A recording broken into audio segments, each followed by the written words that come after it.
ప్రభువైన యేసుక్రీస్తు నామములో మీకు అందరికీ శుభములు. ఈరోజు వాక్య భాగం చదువుకుందాము. అపోస్తలుడైన పౌలు గలతీలకు రాసిన పత్రిక 3వ అధ్యాయము 23వ వచనము. విశ్వాసము వెల్లడి కాకమునుపు ఇక ముందుకు బయలుపరచబడబోవు విశ్వాసం అవలంబింపవలసిన వారముగా చెరలో ఉంచబడినట్టు మనము ధర్మశాస్త్రమునకు లోనైన వారమైతిమి. Galatians chapter 3 verse 23. But before faith came, we were kept under the law, shut up unto the faith which should afterwards be revealed. చదవబడిన ఈ వాక్య భాగాన్ని అనుసరించి ఈరోజు దైవిక స్ఫూర్తిని ధ్యానించుకుందాము. As Christians, we are saved by faith and not by observing the ceremonial law of the Old Testament.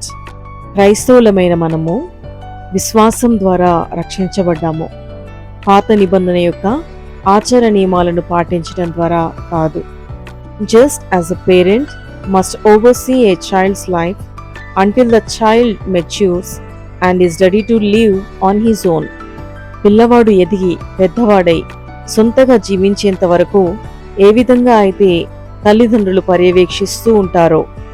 The law was given to prepare us and train us for salvation that comes through faith. ధర్మశాస్త్రం కూడా మనలను విశ్వాసం ద్వారా రక్షణ కొరకు సిద్ధపడేందుకు ఇవ్వబడింది. So the customs of the law are useful for a time, but full maturity in faith is our long term objective. కాబట్టి ధర్మశాస్త్రంలోని ఆచారాలు కొంతకాలానికి మాత్రమే ఉపయోగపడతాయి, కానీ విశ్వాసంలో పూర్తి పరిపక్వత చెందుటయే మన దీర్ఘకాలిక లక్ష్యము. తన కృప ద్వారా మనల్ని ఉచితంగా రక్షించిన ప్రభువుకు కృతజ్ఞులుగా జీవిస్తూ విశ్వాసంలో ఎదుగుతూ అనేకుల రక్షణ కొరకు ప్రార్థించేవారిగా ప్రభువు మనల్ని వాడుకొనుగాక. ప్రార్థన.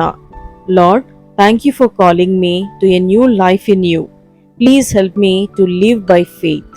ప్రభువా, నీతో నూతన జీవితం జీవించేందుకు నన్ను పిలుచుకున్నందుకు వందనాలు. విశ్వాసంతో జీవించే కృపనివ్వండి. As I read your word, give me wisdom to see how all scriptures points to you so that I may know you more fully. నీ వాక్యం చదువుతూ ఉండగా లేఖనాలు మీ గురించి చూపే విషయాలు గ్రహించి మిమ్మును ఇంకా అధికంగా తెలుసుకునేందుకు నాకు సహాయం చేయండి. Grow me in my knowledge of you so that my faith may be mature and I may serve you better. మిమ్మును అధికంగా సేవించేందుకు నాలో జ్ఞానమును పెంపొందించి నా జ్ఞానాన్ని మెరుగుపరచండి. తద్వారా నీకోసం గొప్ప పరిచర్య చేయగల కృపను కూడా దయచేయండి. ఇన్ జీసస్ నేమ్ ఆమేన్. యేసునామంలో ప్రార్థిస్తున్నాను తండ్రి, ఆమేన్. అందరికీ ప్రైజ్ ది లార్డ్ అండి.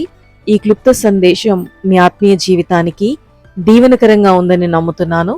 తప్పక మన వీడియోని లైక్ చేసి షేర్ చేసి మన ఛానల్ని సబ్స్క్రైబ్ చేసుకుని పక్కనే ఉన్న బెల్ బటన్ని యాక్టివేట్ చేసుకోగలరు. Thank you so much for watching this video till the end. May God bless you all. Amen.